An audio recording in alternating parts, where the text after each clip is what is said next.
Okay, you're not supposed to see that, but literally my mic just does dumb shit sometimes, okay? Please understand. It wasn't even muted on my end. No, don't worry. I was so high. It's because it was unplugged briefly, and it had a seizure, because it doesn't like being unplugged. But yes, hello, it is me, your boy. Today, we are going to look at the foods. Who? Me. Who's boy? Me, I'm your boy. How dare you? But yeah, today we're gonna look at a bunch of little foods. I don't have a lot of stuff like up immediately, but like we're just gonna like dick around and just look at a bunch of Wikipedia articles about foods and shit that I have never actually like seen. So if you guys have anything, you're still welcome to like throw shit out there. I'll look it up. I don't really give a shit.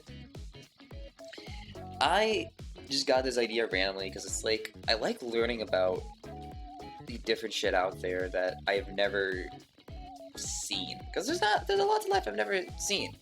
So I figured this would be a fun way to engage both sides of that, I guess.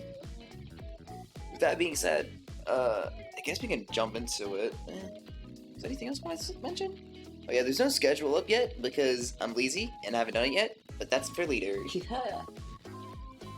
Yeah, let's just jump into it. As you can see, I have the first thing up. It's Malmi. Malmi? Mami? Memi? Mema? It's Finnish. I don't know how to say this.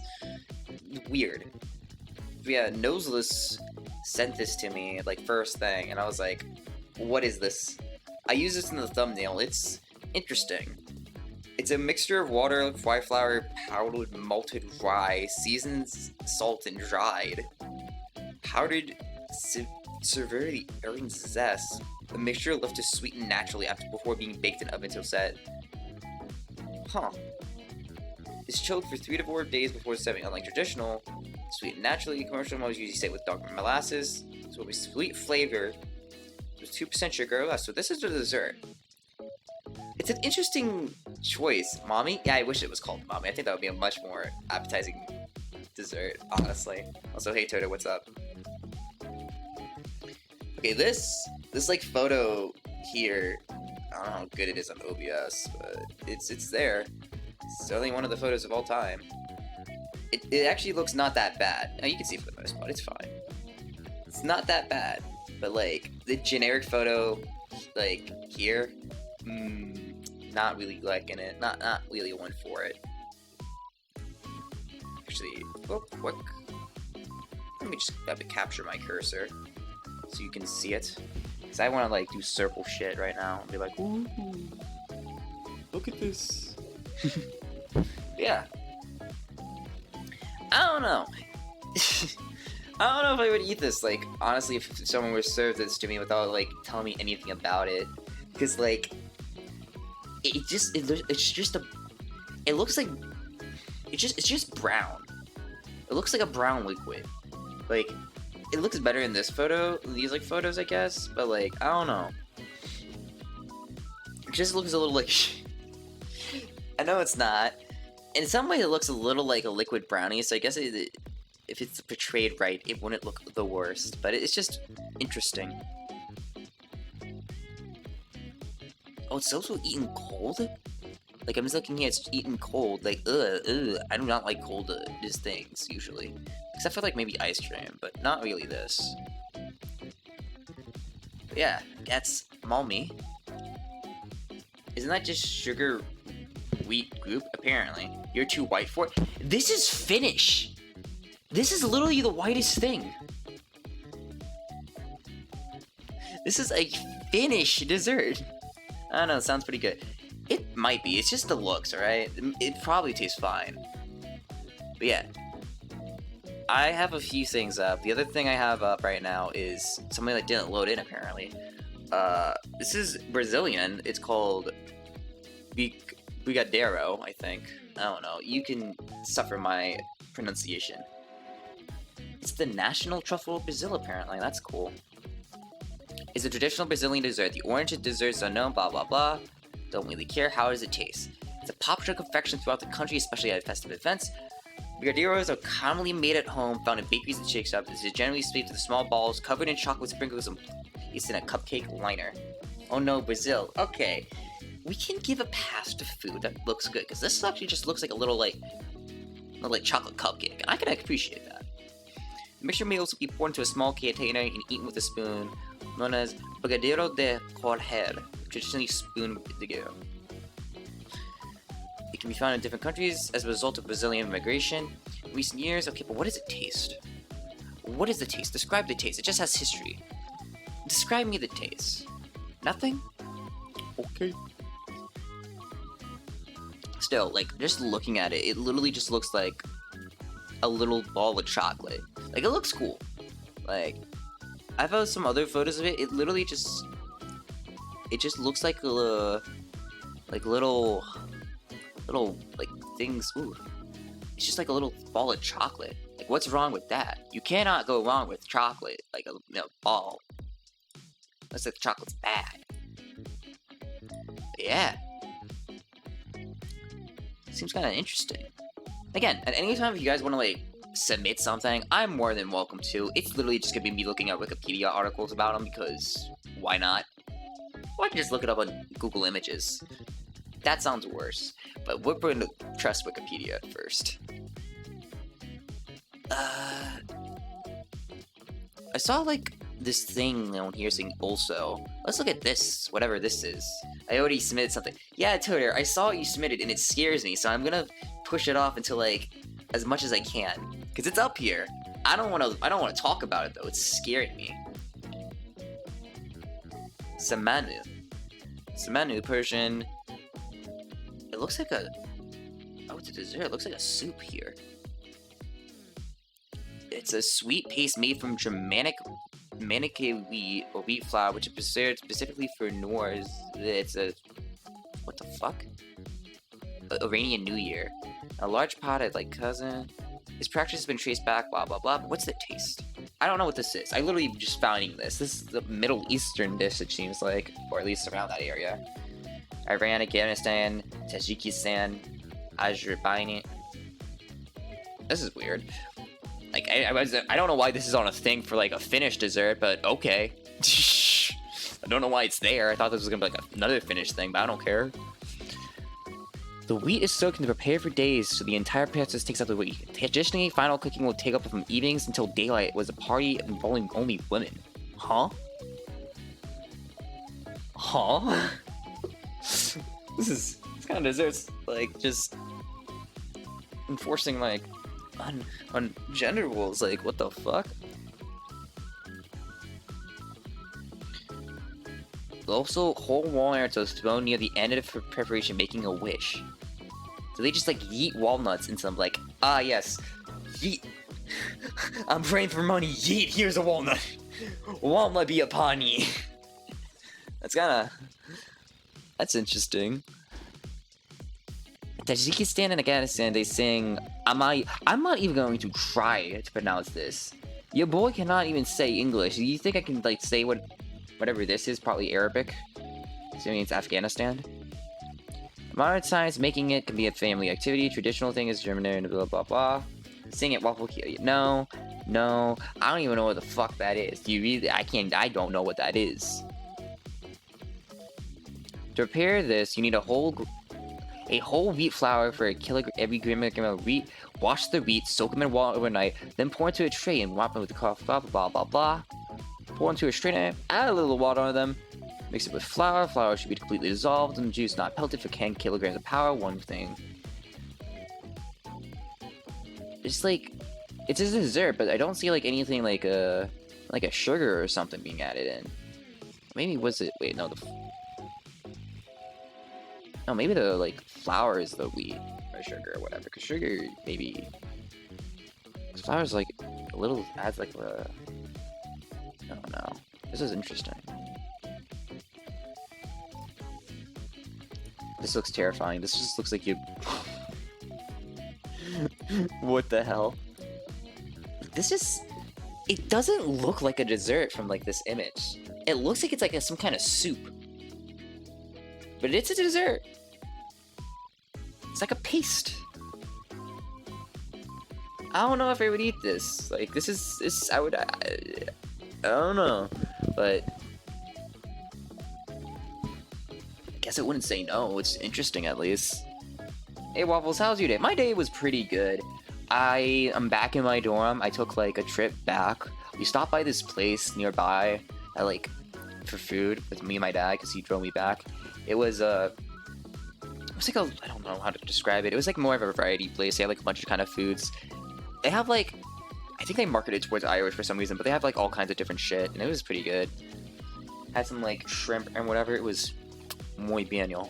I love it. But other than that, I was mostly been chilling today. Nothing really that exciting. But yeah, we're looking at foods from places I've never been to. Like that. That was a dessert. Oh look, there's the thing we literally just saw.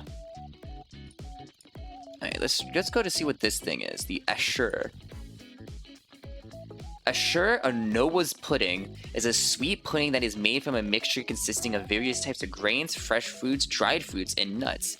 Ashur was traditionally made and eaten during colder months of the year due to its heavy and calorie-rich nature, but it's enjoyed year-round now. So it seems to be a Turkish, Balkan, and Armenian thing. Interesting. The Armenians make it a Christmas pudding for New Year's celebrations, where it's a centerpiece. In the Balkans, Turkey and Sufi Muslims make it a dish during the month of, I don't want to mispronounce this, so I'm not going to say it, in which the day of Ashur takes place. Traditionally, Ashur is made in large quantities to commemorate the Ark's landing and distribute to friends, relatives, and blah blah blah. That's kind of cool. That's interesting. Does not have a single recipe, blah blah blah. Who would have thought? It's traditionally said to have 7 ingredients. Some say at least 10 ingredients must be used, keeping in the theme of 10. Well, damn. Among these is wheat, barley, rice, ripe beans, chickpeas, I don't even know what the hell this is, but okay. Date molasses, pomegranate molasses, beet juice, dried fruits like great dates, raisins, currants, apricots, figs, apples, nuts like pistachios, almonds, walnuts, blah blah blah blah blah, nuts. Basically a bunch of stuff. But it looks like it's a sweet pudding. I mean, it looks kind of tasty from this image. I'm not gonna lie. Like, for all the things considered, it just looks appetizing. I don't know. I'm partial to fruits, honestly. Like, if you add some, like, fruits or whatever to stuff, I'm most likely gonna eat it. Yeah. Yeah, it's much better than, like, some of the other stuff we saw. It's interesting. Let's see what this thing is. That's a calendar. Why is this isn't a food? I thought, okay. So, there's also this list of desserts I saw here. It just has a bunch of desserts for some reason, but that's kind of interesting. We're not gonna look at that though. There is something in this wing. Let's look at this thing.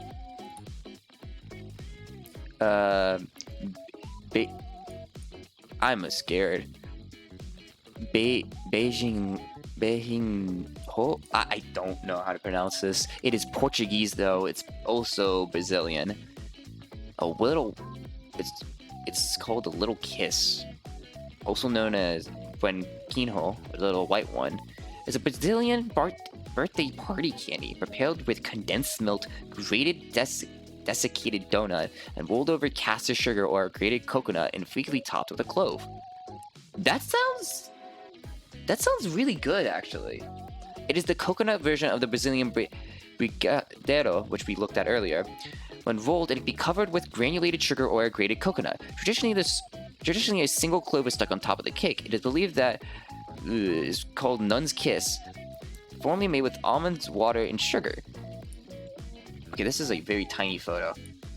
You had these before, Servetti? They look really good, honestly. Like, from the way to describe it, looks really nice. Like, I would eat this 100%.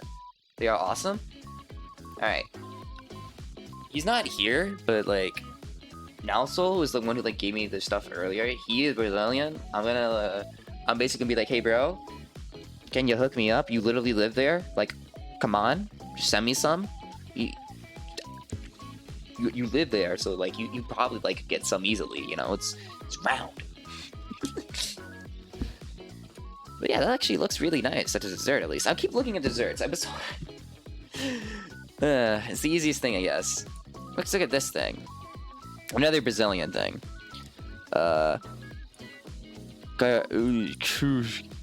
Caju Niho. I'm really mispronouncing every one of these. I will not apologize. This is just how it is.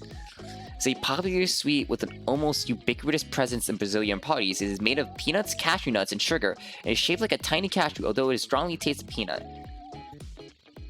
This also looks really good. Like, this is a very simple thing. It's just a bunch of peanuts and like nuts and sugar. Brazilian food discuss. It basically, Grimber, you live in Argentina. Just give me like an Argentinian food that like you probably think I never heard of, which is probably fairly easy, and I will look it up right now.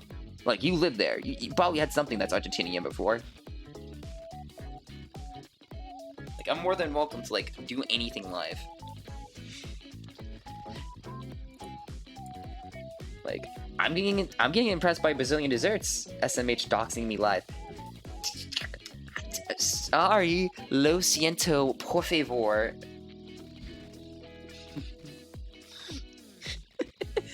But like, there's a lot of good stuff out here. I want to learn more. Like, I would like to learn more about like the cuisine in Argentina, because I literally have no basis for it. Like, the only like Latino cuisine I'm familiar with is Mexican, because that's prominent down here. I never really had anything else. So looking at this kind of gives me a new found appreciation for countries I never really got that much background for. Ever heard of that? No, I actually haven't. I can look it up right now. Actually, let me not go to this page. Let me go to this one. Milanesa. Okay, there's not a lot of here, but we're gonna... This looks good. The Milanesa is a variation of the Lombard veal Milanesa or the Austrian Wienerschnitzel, with generic types of meat-breaded cutlets, preparations known as the Milanesa. It was brought to the southern cone by Italian immigrants during the mass immigration created by the Italian diaspora between the 1860s and 1920s. Its name probably reflects on the Milanese preparation called I don't want to even say any half of these words. They're hard. It consists of a thin slice of beef, chicken, fish, veal, or sometimes pork. Each slice is dipped into beaten eggs, seasoned with salt, and other commodities allowed to the cook's taste, like parsley and garlic. Each slice is then dipped into breadcrumbs or occasionally flour, and flour fried in oil. One at a time, some people prefer to use very little oil and then bake them to other. A healthy alternative similar dish is chicken parmigiana. Nah, like, this actually is something I would totally eat, 100%. This is like... It's just like a light fried chicken. Like, that's really good. This looks really good. You're impressing me now, Grimber. Now I'm like slightly more inclined to take a trip to Argentina. Like, aren't you happy? And there are variations, it seems. Like down here, Colombian pork. Huh. By adding tomato paste, mozzarella cheese, and sometimes ham, a dish called Milanesa la Napolitana, Milanese in the Neapolitan style, was created. Neapolitan was not named for the city of Naples, but it was the first made and sold in the restaurant de Napola, owned by Jorge La Grota in Argentina in the 1940s. The dish is sometimes known as Super Milanesa, which is made out of chicken breast, Supreme Neapolitana. I apologize again for my amazing pronunciation. I'm not good. So that's this thing here. Which, okay, it's like that's just sounds like chicken parmesan. So good to hear you try. I'm trying my best. I'm trying my best. But this is like, honestly, just sounds like chicken parm. I would 100% eat that. I love chicken parmesan. This sounds very similar to it. Maybe not exactly the same, but it has like similar ingredients, stuff like that. 100% would try it. Sounds amazing. Gets the waffle seal of approval, PG seal of approval, etc. is sometimes one of the most popular dishes in Argentina and is described as one of the quintessential Wheel de la Plata dishes. Blah blah blah blah blah blah blah blah blah. That's history. We don't need to care about the history. I guess it's a similar concept. Yeah, yeah. It sounds similar. I'm trying to like familiarize it, try to equate it to something that is similar, so I can know what it's like taste wise. So I can know whether or not I would eat it. I would eat it. They're frequently served with hot mashed potatoes known as milanesa con papas fritas or milanesas con puré. Argentina and Uruguay, it's often topped with a fried egg known as blah blah blah and mixed with tortilla sauce.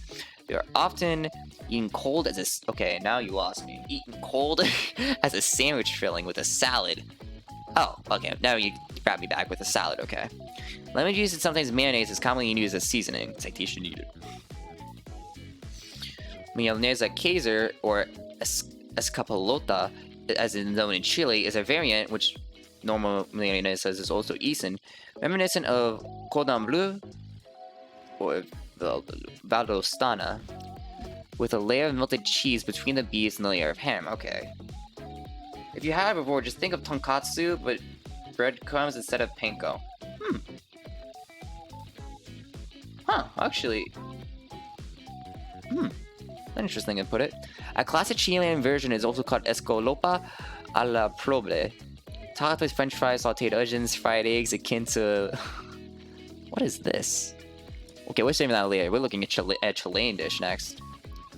In Mexico and southern United States, milanesas are eaten in some regions, often in a torta, a sandwich made with bolillo or tortilla bread.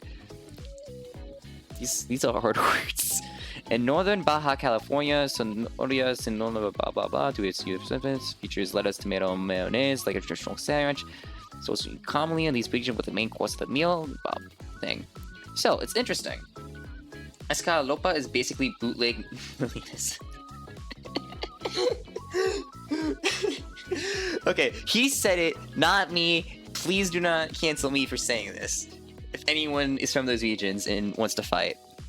In Panama, they are often commonly made of thinly sliced beef, usually sirloin steak, and also thin chicken fillet. Lemon juice is squeezed over them before serving or eating them, and are often also seasoned with hot sauce. They are eaten with white rice and other side dishes such as salads, lentils, and beans. The latter two are poured over the rice, and as usual, served in Panama, while the salad is served off to the side where there is still some spice left on the plate. When served as sandwiches, they are known as empanado de milanesa or sandwich de milanesa, when tomatoes, onions, lettuce, ketchup, and American cheese. Panda molde, and panflata are types of used to make sandwiches. Blah blah blah. In the Philippines,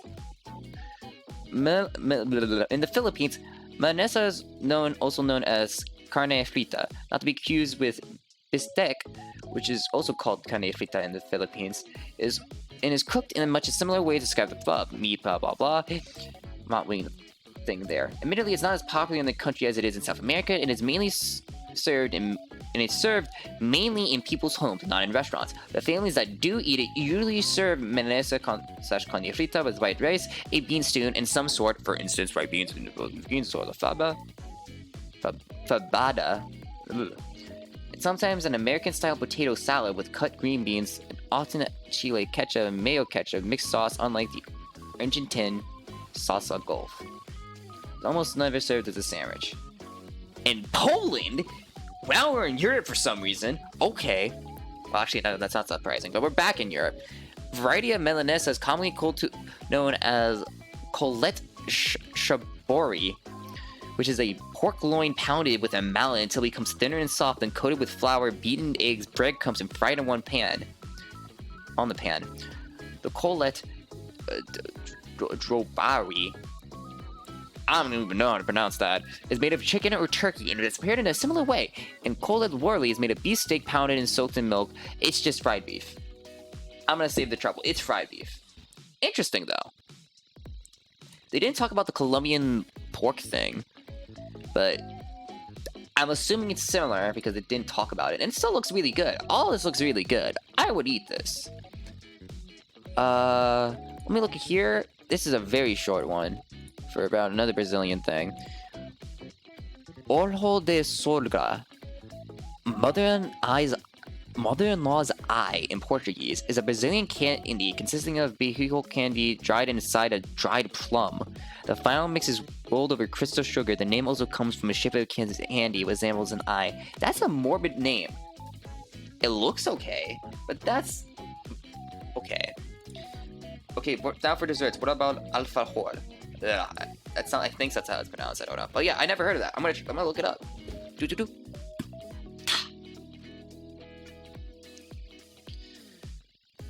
It's a traditional confection, typically made of flour, honey, nuts, found in all these countries. The architectural alfajor entered Iberia during the period of don't care. But yeah, it's from Spain, but it's very much apparent in all the South American countries, Philippines, France for some reason. Okay, but yeah.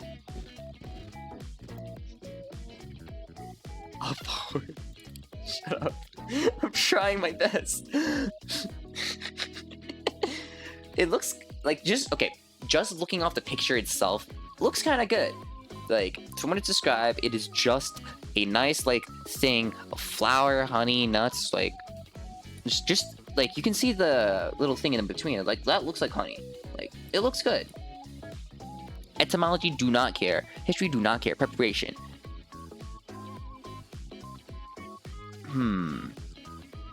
Regulations around the only pure honey. Ooh. Almonds, nuts, breadcrumb, sugar, flowers, and spices such as aniseed, sesame, cilantro, cloves, and cinnamon. No, but Argentinian one is the real deal. Any other are mid.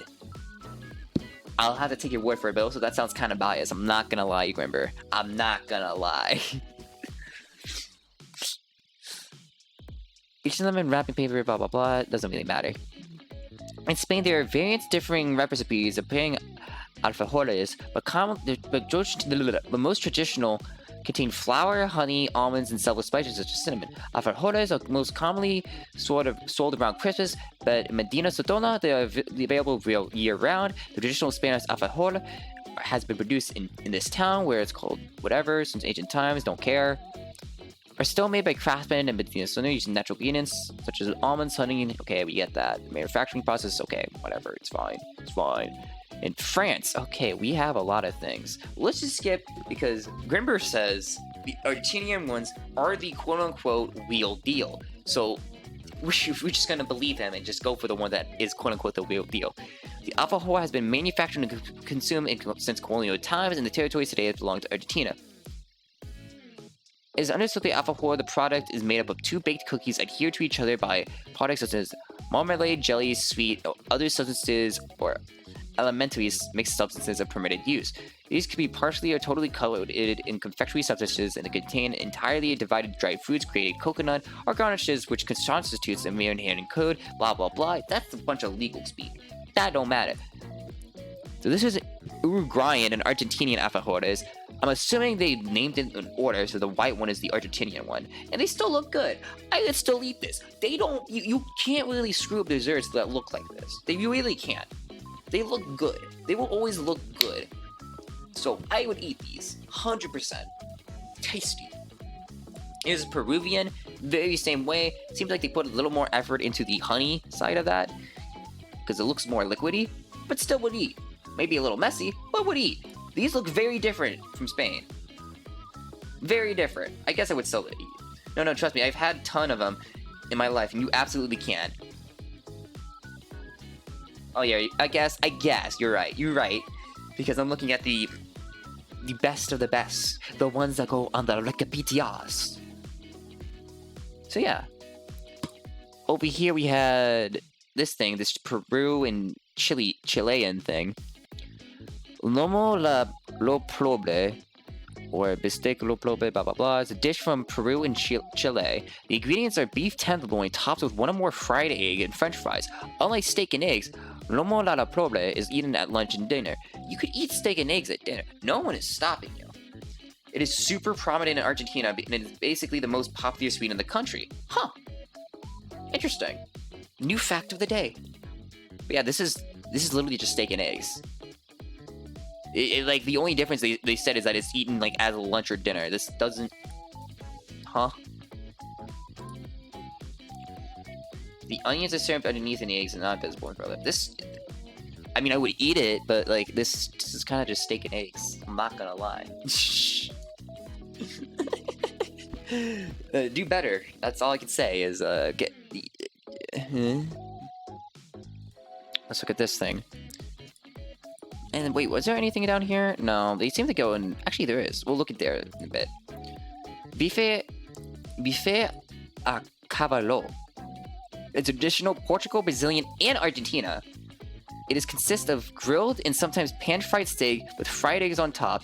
It is usually served with rice and beans and a salad. Its name literally means horseback riding steak, as an allusion to the appearance that the fried eggs are riding the steak. In Argentina, the bife a la cabo is usually served with French fries. It may be prepared with several beef cuts, such as all of those. You can read that. It usually has fried bananas. The dessert? Oh, you're talking about the base... Okay. Okay, yeah, I guess that's different then. They did not do the Wikipedia article justice. But this one, I guess, also seems very similar. It just looks different, I guess. I don't know, maybe it's the chips. I thought it was the chips, not gonna lie. But yeah, this is mostly... seems pretty similar, but still looks good. I still would eat this. Like, you really... Oh, this. Oh yeah, no, yeah, the thing you were talking about earlier. Yeah. But still, it looks really good. Again, it just looks very similar to what I know. So I'm not knocking it. So I'm 100% gonna eat it if it's offered to me. Like, if I'm at a restaurant tomorrow and you say, oh, we have this, I'm gonna be like, sure, I'll eat that sucker. Yum yum yum goes in my tummy. I'm a happy camper. Or maybe not. Who knows? As long as that depends on the chef. Still, I think it looks really good. This too. But now I'm back down here. Let me get rid of some things because that didn't have anything. That's a macaron. I know what a macaron is. That's a French thing I don't know. This is I don't know. And this I don't know. Got some new desserts. Let's do the French one. The Mille Frelili. I think it's somewhat familiar. I'm not entirely sure though. Also in the names of Napoleon, vanilla slice, or custard slice. The dessert is made from a puffed pastry layer with pastry cream. Its modern form is influenced by the improvements made by Marie Antoine Creme. I'm fucking up all the names, alright? No one cares. Traditionally, the Mille Frelili is made of a 3-layer puff pastry, alternating between 2 layers of pastry cream. The top layer is finished in various ways. Sometimes it is topped with whipped cream. It may be dusted with icing sugar, cocoa, pastry crumbs, or sliced almonds. It may be also glazed with icing fondant alone, and alternating white icing or brown chocolate or colored icing strips, and cones to create a marble effect. Ooh. It's made up of 3 layers, blah blah blah. That's literally what we just read. Mostly. In later versions, the top is glazed with icing, alternate white icing, brown sugar. Today, there are also savory Mille Frellis with cheese, spinach, or other savory fillings. Interesting. It is often layered with fruits, most commonly strawberry and raspberry. I'm not gonna look at the variations just yet, but the basic one, not bad. Looks kind of nice. It looks like a little dessert sandwich. Just shove that in the mouth, go nom, goes down the gullet. Pretty good. Not gonna lie. Over here, homemade, it's the same thing, but with homemade and fresh strawberries. This is made more, I want to say a bit more like, what's the word? It's different, it's definitely different. It's more, more loose. Like, you could easily have stuff fall out on this one, but still, looks really good. I'm a fan of fruits and stuff, so, again, really nice looking, would eat this. And now there's variations. According to La Vereni, it was earlier called Gâteau de Fruits, referring to the main layers of the pastry, blah blah blah. This is a bunch of stuff. Argentina. Rogel, a popular cake that is the Argentinian variant other Finnish pastry, namely Free, consists of various layers of the puff pastry with alternating layers of dulce de leche and a top glaze of meringue. Wogel is considered a classic and a wedding cake favorite. There's no picture of it though. What the fuck? Australia, New Zealand. In Australia, the million is known as a custard slice, also known as the vanilla slice. It is made using a gelatin-set cream pastry. In many cases, passion fruit icing, French vanilla slice, presumably refers to a similar product without fondant icing. In New Zealand, it's variously known as a custard slice. Okay, it's just whatever. A variation Balkans, a similar local variant called Krempita in Serbia, Bosnia and creamy resin. I don't know. It looks alright. Like, this is what they're talking about. It looks alright. It's not hard to... I mean, it probably is hard to screw it up. But it looks good. I would eat. In Belgium and the Netherlands. Belgium and the Netherlands... Quick weed. No, it's nothing that different, I think. They seem to basically have, like, little variants everywhere. And again, I'm not going to spend too much time on these because we don't need to look at too many variants of all these as much as I already did. But they just look slightly different, but it's more or less the concept is the same as before. And it looks good. I think they look really good. I would eat. Pass the eat test.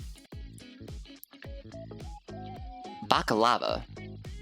That sounds really familiar, actually. But it's apparently from the Ottoman Empire. It's a layered pastry made of a filo pastry filled with chopped nuts and sweetened with syrup or honey. It was one of the most popular sweet pastries of the Ottoman cuisine. The pre-Ottoman origin of the dish is unknown, but in modern times, it is a common dessert of Turkish, Iranian, and Arab cuisines. The other countries of Levant and Maghreb, along with South Caucasus, Balkans, and Central Asia.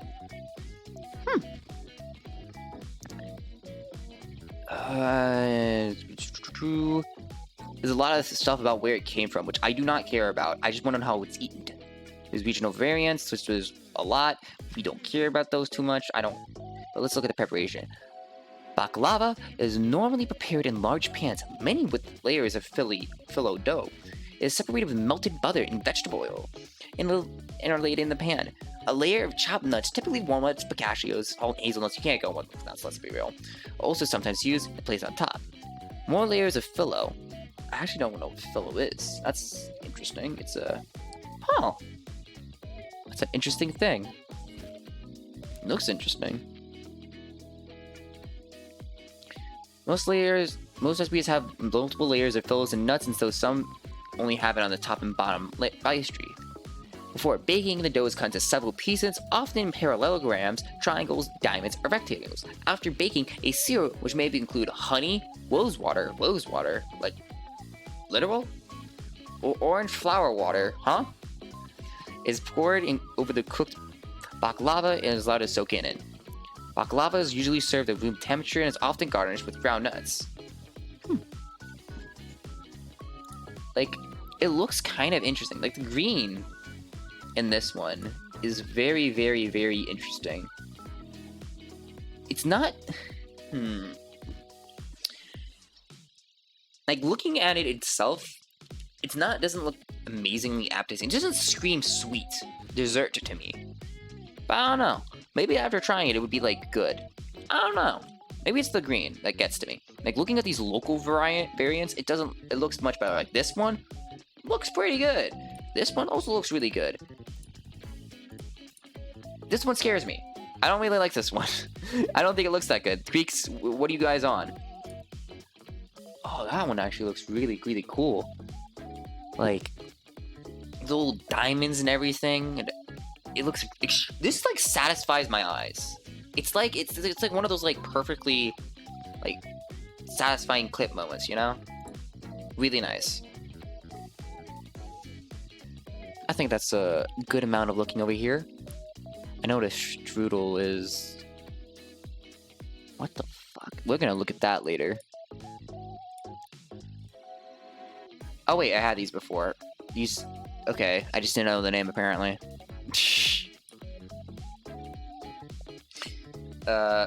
Let's just go back to this. I'm scared to pronounce this. I don't know how the hell you pronounce this. Sfaglitella? Sometimes called lobster tail in the US. I'm gonna call it the lobster tail. That is what this is being called. I'm not even gonna try to continue to pronounce the traditional pronunciation. My God. Production. The dough is stretched out to a large table flattened with a pasta maker. Of course it is. Apparently it's an Italian dish. It's gonna be put in the pasta maker. Then brushed with a fat, and rolled into a log, much like a Swiss roll with many layers. Discs are cut ends to form pockets. It is baked until the layers are separate, forming the lobster tail's characteristic ridges. The recipe for the dough is, in filling, it varies, but fillings include orange-flavored ricotta, almond paste, and candy peeled of citron. Looks good though. I'd eat, like, pretty tasty. Passes the taste test.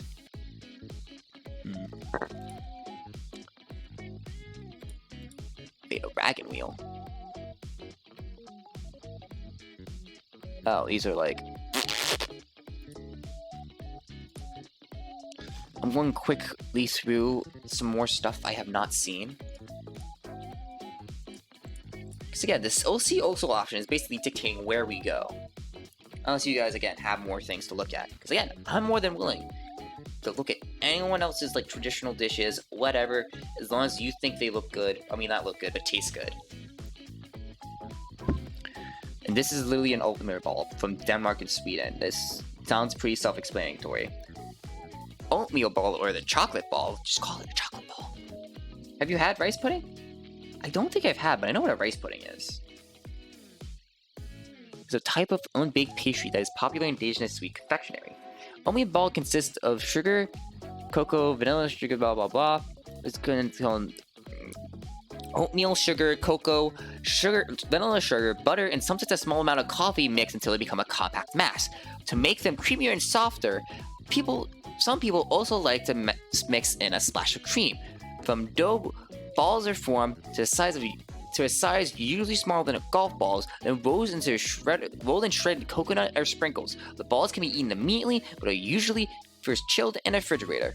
So yeah, these are very much like the previous things we saw, except it just seems very similar. Again, I would eat. Nothing wrong with those. Bourbon ball? Huh?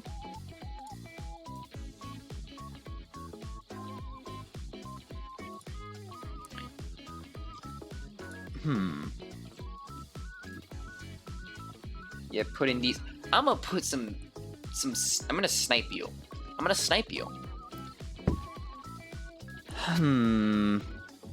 Unfortunately, the See Now section is scaring me, but we have this list of Brazilian sweets and desserts. We have to go back to Brazil. It's the only way. Let's go try this thing. This is a porridge. This is not a dessert. What? But yeah. Canjica. I don't really want to try these, I'm just calling it canjica. It's a Brazilian sweet dish associated with winter festivals, which in Brazil is in June. The dish is a porridge made with a white or yellow germed whole of maize kernels, almost like kernels, like a dum-dum. How many different kinds of Japanese foods have you had? I've had a bit. Like, I've had the mostly Americanized stuff, but I've had, like, some stuff. Like, you could probably throw something out and I probably wouldn't have it. Maybe I've heard of it, but maybe not eaten it, though. But again, welcome to try anything. Knock yourself out. Cooked with milk, sugar, and cinnamon until tender, coconut and coconut milk, as well as cloves of roasted peanuts are also added. Mainly in the northern varieties of this recipe, northeastern variety, other ingredients may be added, such as peanuts and sweetened condensed milk. The name canjica is prevalent in the central southern Brazil, while the other one is used in the northern states. Canjica means a different dish made with unripe cooked corn juice. Both words come from the traditional languages, I'm assuming. Oh, from African languages, and refer to similar grain porridges. In Colombia and other Latin American countries, one dish is similar to conjugate with cooked corn known as mora. It is widespread in traditional cuisine. I don't think I know that. It doesn't sound familiar. This picture sucks. Like, it just sucks. But again, I think it looks fine. I guess it's a porridge. There's nothing really that offensive about this image. It's just interesting. I don't think it's something I would have, like, request. But if you put it in front of me, I think I would try it.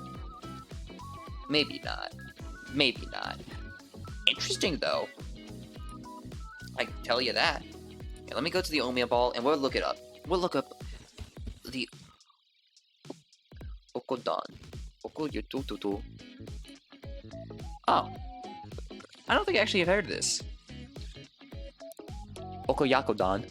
Literally, parent and child donburi is a donburi or Japanese rice bowl dish in which chicken, egg, sliced scallion, I almost said salmon because I'm blind. This man isn't even trying to pronounce. I'm trying my best. I'm trying my best, Toter. I am an American. Americans fuck things up. That is what we're good at. And other ingredients are simmered together in a kind of soup that is made with soy sauce and stock, and then served on the top with a large bowl of rice. The name of the dish is poetic reflection of both chicken and egg being used in the dish. I would eat it. Like, straight up, just from what is described, I like chicken, I like egg, I like scallions. Wait, I'm thinking of scallops. Scallions I know is like the little green thing, so that's still fine too. I was thinking of something else because I'm brain dead. But still, literally, it's just, it sounds fine. I 100% would eat this. And look at this image. Ooh. Yeah, this looks good. I would eat this, 100%. How many dishes can you do with a toaster? Probably a lot more than people think.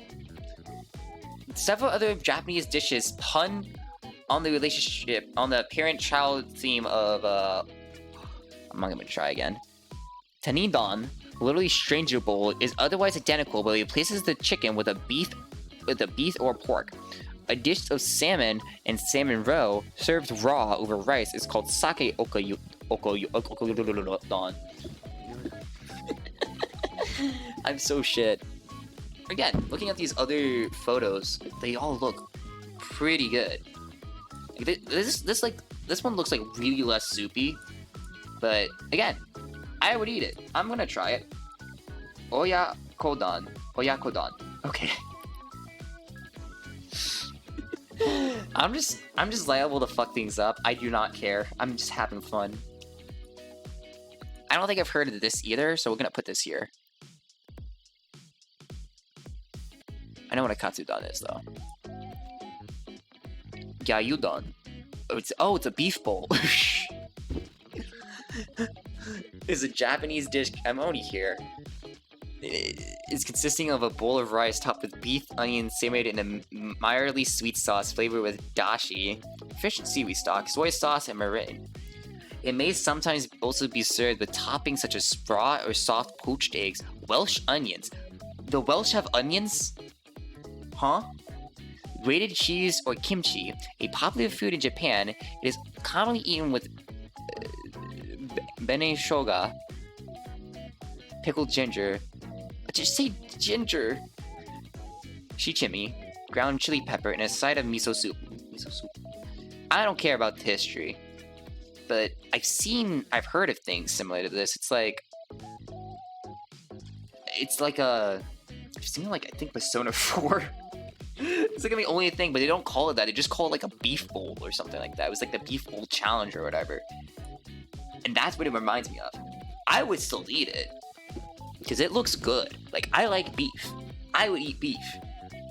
Going on as a depression food for no business.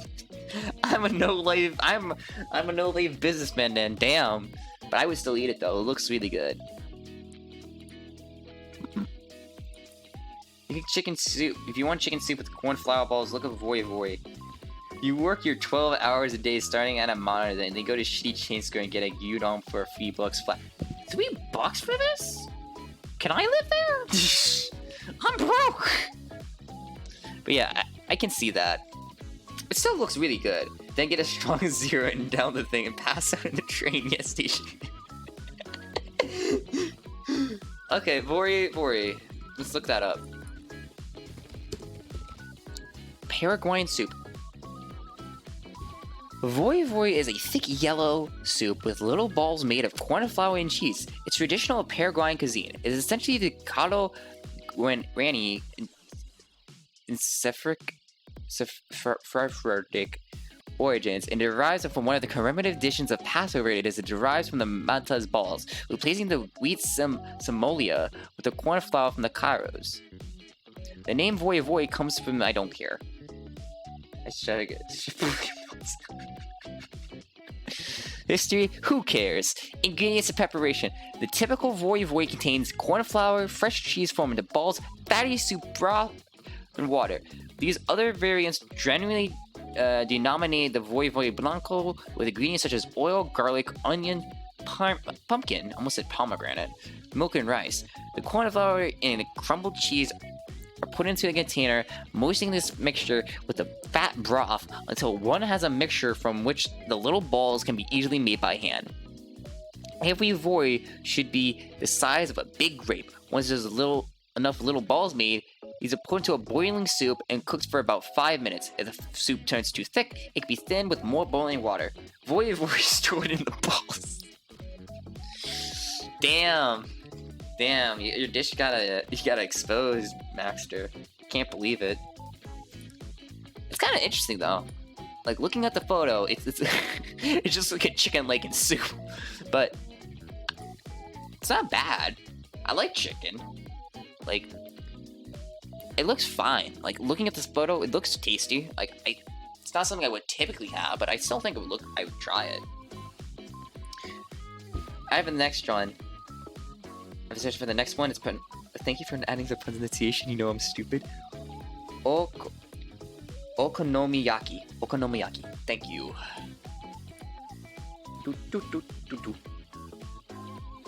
Japanese savory. Oh wait. Oh, okay. No, I didn't. I may have seen something like this, but I don't really know what it is. Okonomiyaki is a Japanese savory pancake dish consisting of wheat flour, baker, and other ingredients mixed as toppings, cooked on a teppan.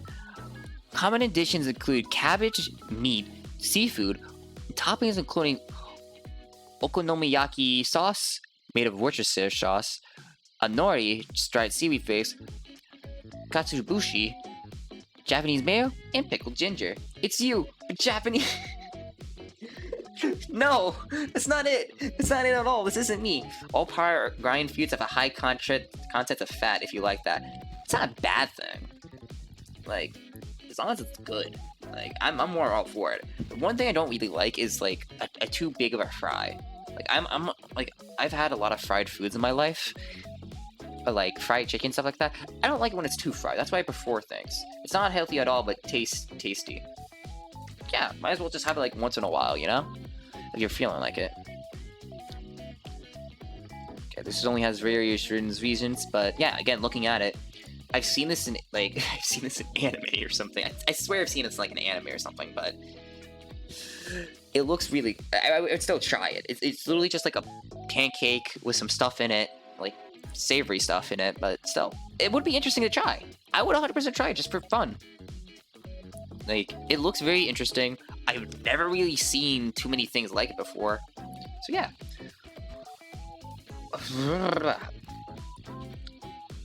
Okonomiyaki.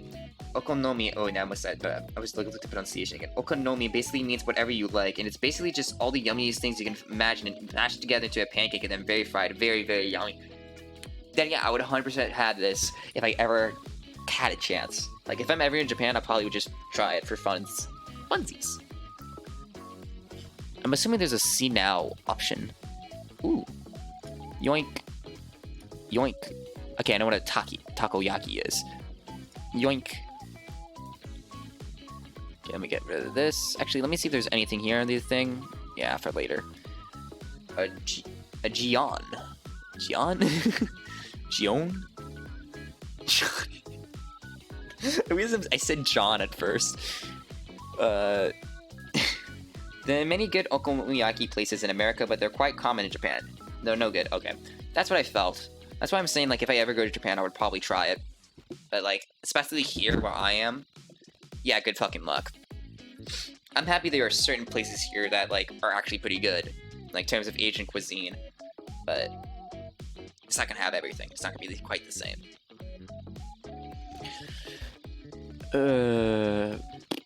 Jeon is a fritter in Korean cuisine made by seasoning whole or sliced or minced fish, meat, vegetables, and coating them with wheat flour and egg wash before frying them in oil. Jeon can be made with ingredients such as fish, meat, poultry, seafood, and vegetables, and can be served as an appetizer, as a banchan, or an anju. Some jeons are sweet desserts. One such a variety is called the hapodron. Huh? Like, I've seen. I never had this before, but I think I've seen things of a similar variety. So I think it would still be good. Like, obviously it's not the same dish, but it looks similar. Like, this is, again, there's a pan-fried pork meatball. I would still have this. It looks fine. Like, since it looks similar to what I've had before, and I know those are good, I would still try this. I think it looks pretty tasty.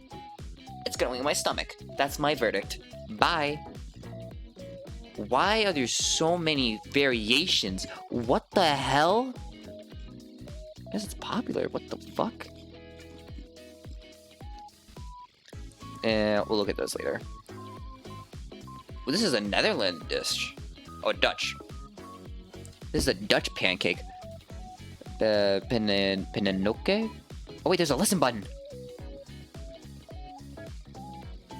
This is literally just saying pancake in a funny way. Wait, can you guys even hear that? No, you can't. Let me put this up.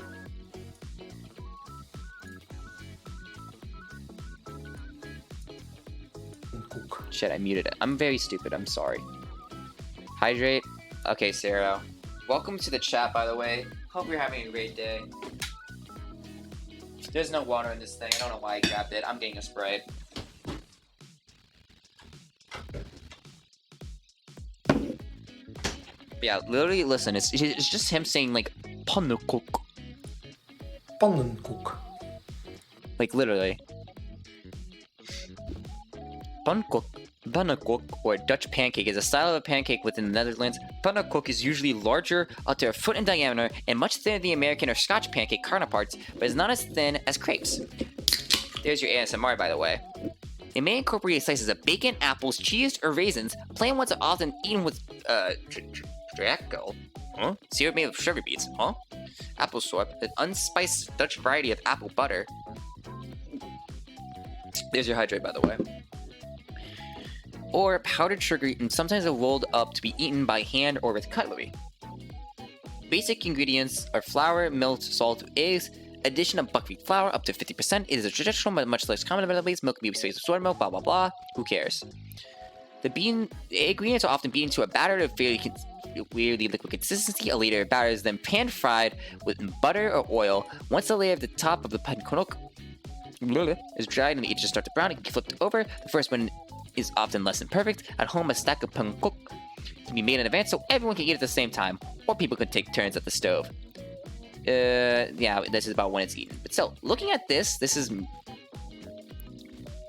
is like with bacon in it for some reason. It's just a interesting little different pancake with bacon. So it looks thinner. So it would be different from what we have here typically, but I try it. Fuck it. Looks alright to me. Oh, sexual gulping noises. No, toter bad. I'm gonna spray you with like water. Why are you staring at me? You're giving me jitters. Hello? Hello? Am I muted? No, I'm not muted. You getting me scared. We got a Yemen dish. Yemenian? What is that emo? That fucking fish. I'm not muted. I literally checked. No. You can't bait me. It's Poggies. Yeah, I'm Poggy. I can see that. It just looks weird. Nah, dude, you're mute. Shut up. I'm gonna throw you, alright? I'm gonna point you like I did that, like I made that emote. Like, it's literally just me, like, yoinking you. Like, Mutrabak is a stuffed pancake pan-fried bread commonly found in Arabian Peninsula or Southeast Asian. Okay, why does it say... Oh, its place of origin is in Yemen. Okay, oops. Notably in Saudi Arabia, Yemen, Indonesia, Malaysia, Singapore, Brunei, Thailand. Almost said Thailand. Oh, I wish it was a Thailand. Amen. And Bangladesh. You can try, femboy. Nope. Nope. I'm not one. I can easily do it. Depending on the location, the name and the ingredients can be significantly vary. The name mutabak in Arabic means folded. It is a popular street food in Yemen, Indonesia, Malaysia, Thailand. I keep saying Thailand because of the H. The H makes me think of Thai. But yeah, Thailand and Singapore. Mutrabak is often described as a spicy folded omelet pancake with bits of vegetables. That is an interesting thing. A spicy pancake. Huh.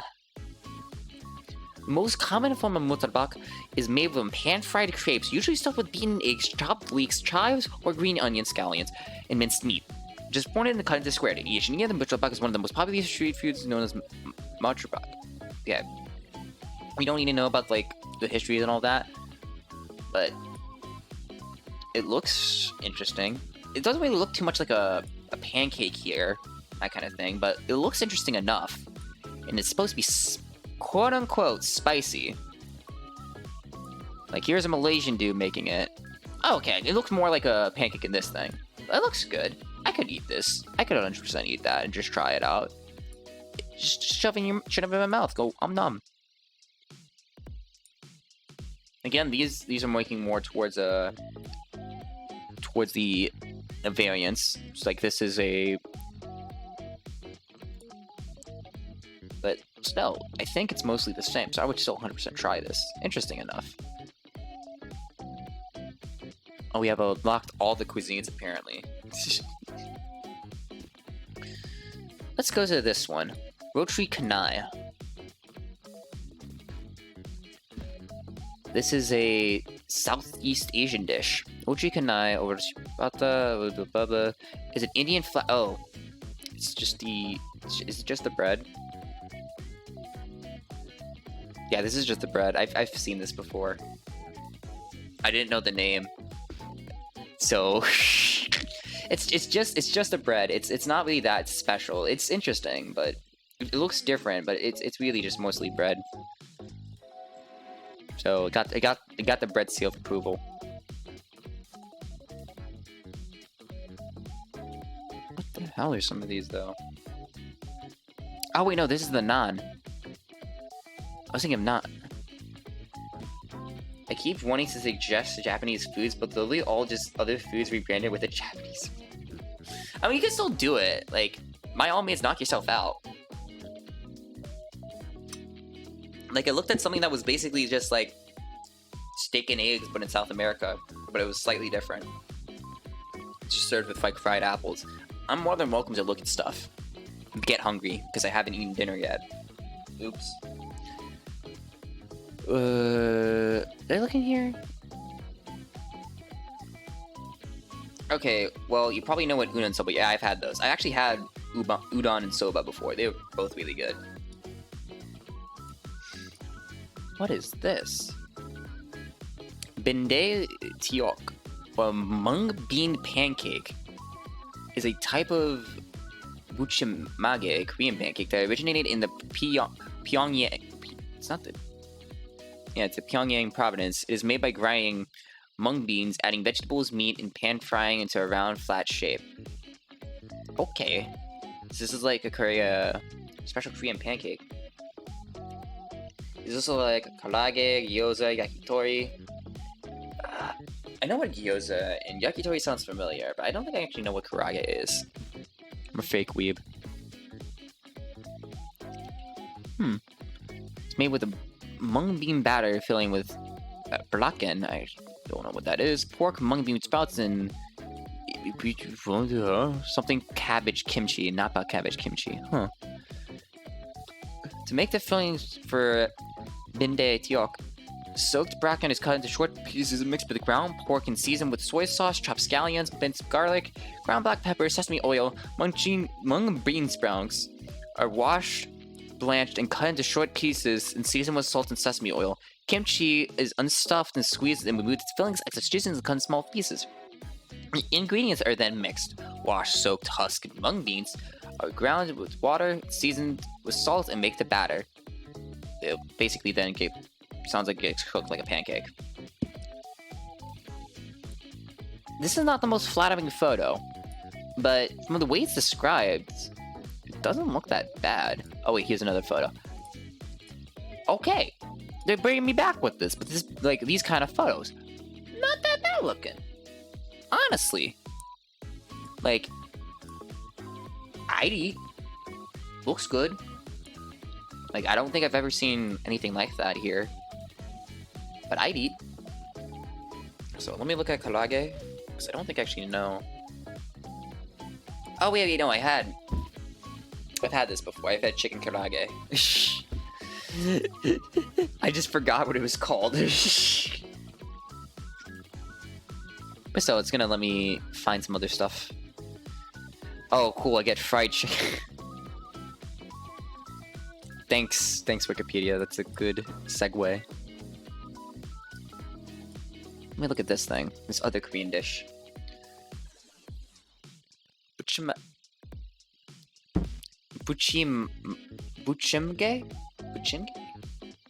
Again, I don't know how to pronounce this. Please do not sue me or get mad at me. I am trying my best. I'm literally not doing this on purpose. I'm just really bad at this.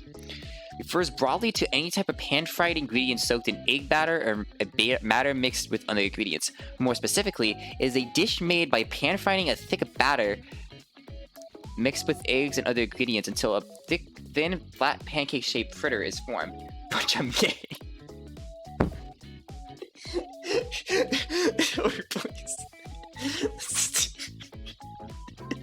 Okay, that's kind of funny. I'm not gonna lie though. It seems to have a lot of variants. Oh look, it's the stuff that we literally read it before. Ugh. Like, looking at this photo, it seems interesting. This is apparently called a Korean mint pancake. I don't know about this. Its main ingredients is fish, meat, poultry, seafood, vegetables, flour, and eggs. And it seems to have a lot of varieties.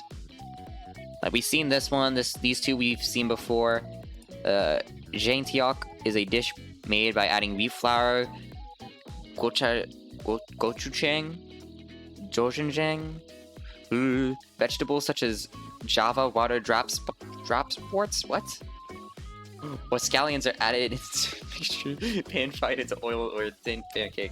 Jizzy stick batter used to make flat pancakes. No.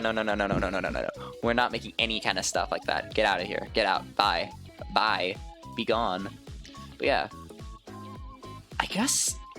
I don't know. I don't think I would actually try this, because it just seems wrong. I don't know what's in it. It scares me. Alright, we have a Vietnamese dish now. Ban Xiao, I think. Xiao? I don't know. A sizzling pancake is a crispy stuffed rice pancake popular in Vietnam. The name refers to the sound Xiao sizzling. The rice batter it makes when it's poured into the hot skillet. Oh, I guess it's 7,500, huh? Maybe. Oh wait, I need to. Oh yeah. You can do that. I didn't read the first message. You gotta save up at least. But also, don't do it when my parents are around, please. Thank you. That's my only request. Is a savory fried pancake made of rice flour, water, and turmeric powder. It can also be called a Vietnamese crepe. Some stuffings include pork, prawns, diced green onions, mung bean, and bean sprouts. Ban Xiao is also served with lettuce, mint, Asian basil, and fresh mint. The dish is also popular in Cambodian cuisine, where the dish is called bang chao. Cambodian Bang Chiv. Okay, give me my monthly bit points, please. Okay, thank you. I appreciate that, Totor. That 1 bit is literally gonna make me happy. Oh, I don't have enough points. Oh, I see. Never mind. Fuck you, Betty. Throwing you in the trash. I'm more similar to the Southern Vietnamese style Bong Xiao rather than the style present in central Vietnam. There's also a Thai version of Bong Xiao called Kanom Biang Yao. Yan? Wait, I already got a week ago. You played yourself, Toter. Now I got an extra bitty. It is offered by some street vendors and available in many Bangkok restaurants serving Thai or royal cuisine. The most common filling in Thailand is the minced mixture of shredded coconut, roasted peanuts, shrimp, salted radish, and fried turkey served with bean sprouts and sweet cucumber relish. Toter, monthly first gift stuff for 500 points, Monkus. You could do that. I can believe you. I could use that money for stuff. But yeah, looking at this, it's a pancake. I'd eat this. It looks really good. It looks slightly different from the normal variants of pancakes I have around here, but it still looks really nice. So by all means, serve this to me. I'll put it in my mouth and chew and swallow. Yum. Bong Xiao, good. Seal of approval.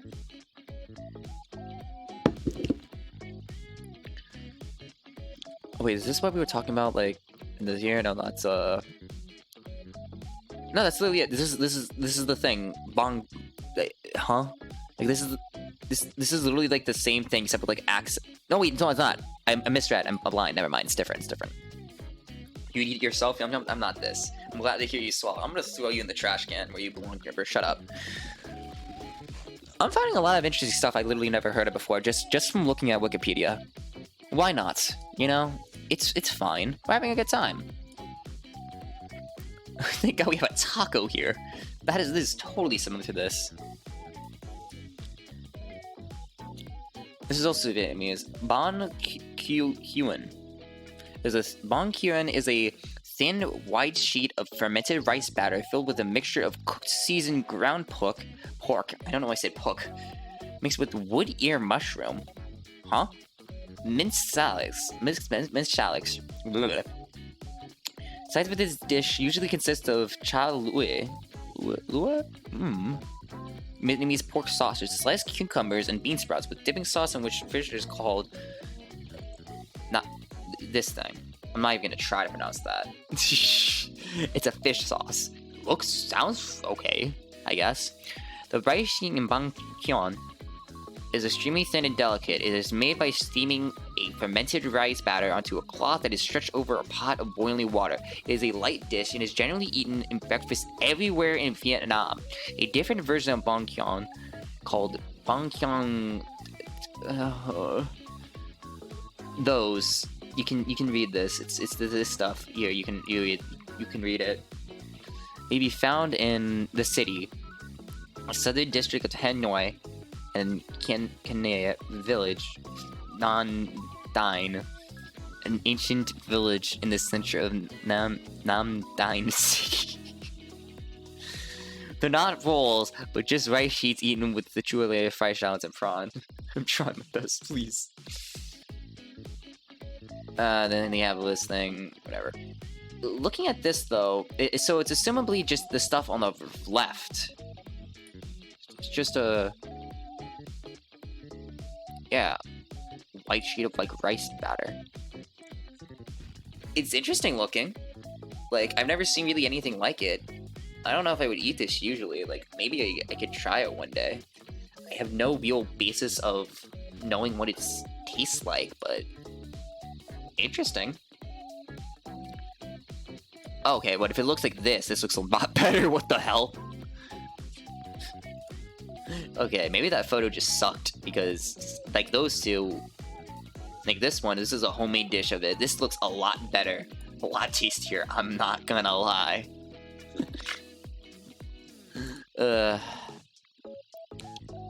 We have this thing. This is a Chinese dish, okay. Kong... What is this? Kong Yu Bing? This sounds so bad to say. It's like I'm saying something like I'm making fun of some like the Chinese language or something, but that like literally these last two is like just English you bing, so it makes me think that it's the actual like pronunciation. I'm hoping it is. I don't mean anything bad if it isn't. But damn. And Mandarin it's pronounced okay. It's known as a scallion pancake. I'm gonna just call it a scallion pancake the rest of the time.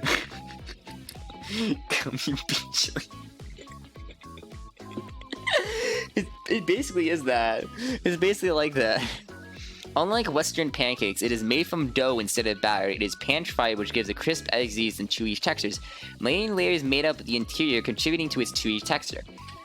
Variations exist based on the basic methods of preparation that incorporate other flavors and fillings. Scallion pancakes are served as a street food item and as a restaurant dish. They are also sold commercially, either fresh or frozen in plastic packages, often in Asian supermarkets. Again, looking at this, it doesn't look that bad. Really doesn't. Again, most of the stuff is just like pancake varieties. So, yummy. Put it in my mouth. I will try it. Nom. Tasty. Again, who would have thought going from a Yosu section from one thing to another leads to a lot of similar things. This one looks very different. I think, yeah, this is this. We're gonna delete some things because my tabs are growing. Okay, Jingbing? Zhambing? It's also Chinese. Fried Chinese, Jingbing, pan-fried bing, is a traditional Chinese street food similar to crepes. It is a type of bing, generally eaten for breakfast and hailed as one of China's most popular street breakfasts. The main ingredients of zhangbing are a batter of wheat and grain flours, eggs, and sauces, cooked quickly by spreading the batter on a large frying pan or a specialized flat hot plate. It can be topped with different fillings such as sauces such as bokui, a thin and crispy fried cracker, ham, chopped or diced mustard, pickle, scallions, coriander, chili sauce, or hoisin sauce. Depending on the personal preference, it is often folded several times before serving. Zhangbing has been seen internationally population of recent years, found in festival cities such as all these places I don't live, and sometimes with modifications to cater to local tastes.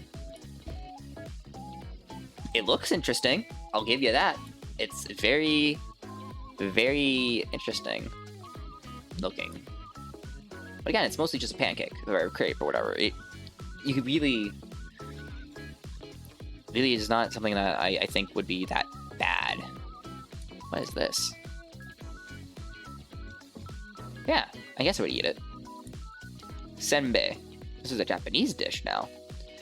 Is a type of Japanese rice cracker. They come in various shapes, sizes, flavors, usually savory but sometimes sweet. Senbei is often eaten with green tea as a casual snack offered to visiting house guests as a courtesy refreshment. There are several types of Japanese senbei. They're often baked or deep fried and sometimes sweetened. Aside from rice, wheat flour, and starch can be used. Some varieties even use foods such as other grains, such as sakana senbei, fish senbei, rakan senbei, and hoin senbei. Senbei has several variations including nori wrapped, arare, olive, nohana, soy nut, and wet. What? Thin rice crackers are popular in Australia and other countries. In China, the same characters are used, right? Okay, that's the same stuff. It's about the thing we just read. So yeah. It's just a rice cracker.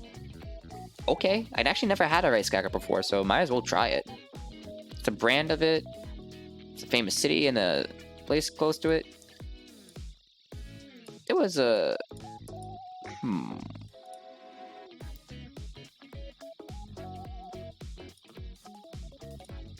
Okay, let's look at this thing. Rice noodle roll. Thank you, you have something I can pronounce. A rice noodle roll, translated as a steamed rice roll, is a Cantonese dish from the Guangdong province in southern China. It's commonly served as either a snack, small meal variety of dim sum, or a thin roll made from a fried strip of shanfen.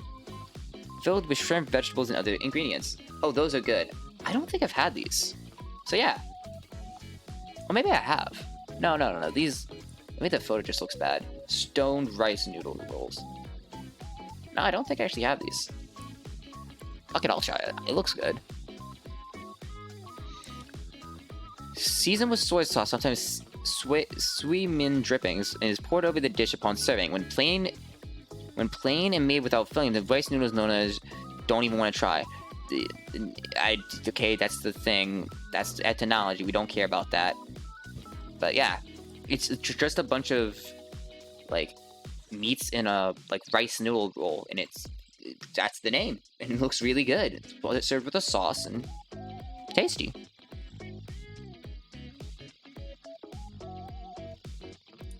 Yeah, good job.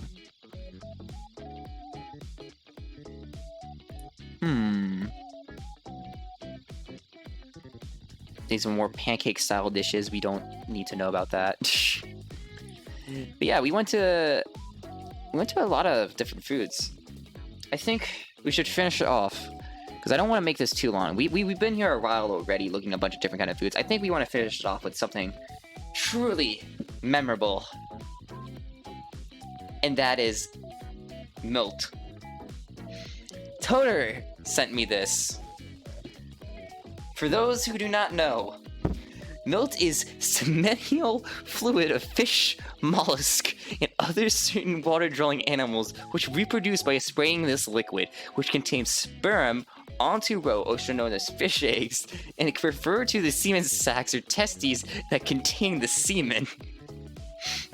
The milt or soft roe refers to the male genitalia of fish when they contain the sperm. Used as food, many cultures eat milt, often fried, though usually not as a dish itself. In Indonesian culture, the milt of snakehead and snapper are usually made into kari or roku. In Japanese cuisine, the testes of cod, anglerfish, salmon, squid, and pufferfish are eaten. In Korean, the milt of Alaskan pollock, cod, blackmouth angler, bogan, and seaman bream are eaten. It's just more things about where it's eaten. But yeah, this is milt. This is a fish basically just jizzing into a cup. I had to see this, so you have to now. Are you proud of? Are you happy? Do you regret being here? I don't. Don't regret it. This is amazing, isn't it? Don't you live for this moment? To see a fish jizzing to a cup? I do. I think that is the perfect time to end this. But yeah. Thank you all for joining me on this journey, discovering new foods that I've actually never seen before. I feel like I learned a lot today. I learned a lot of interesting stuff. And it was good. Like, I would love to at least try all these dishes eventually one day. At least most of it. Not necessarily all of it. But in my position, I kind of can't. I would love to travel the world one day and just eat whatever the local cuisine is and explore, areas around there. But that has to be the future plans.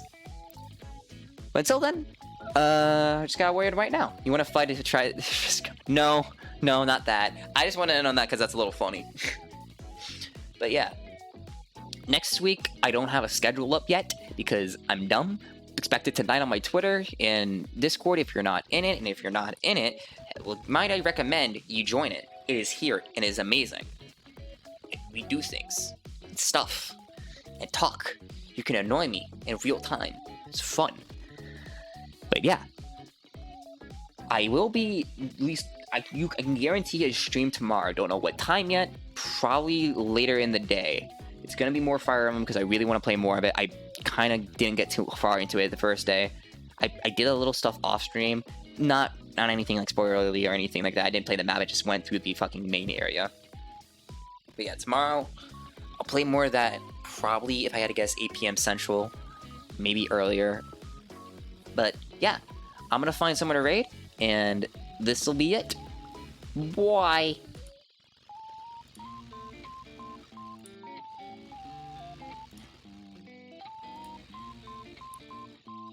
I forgot I'm still not muted here. Oops.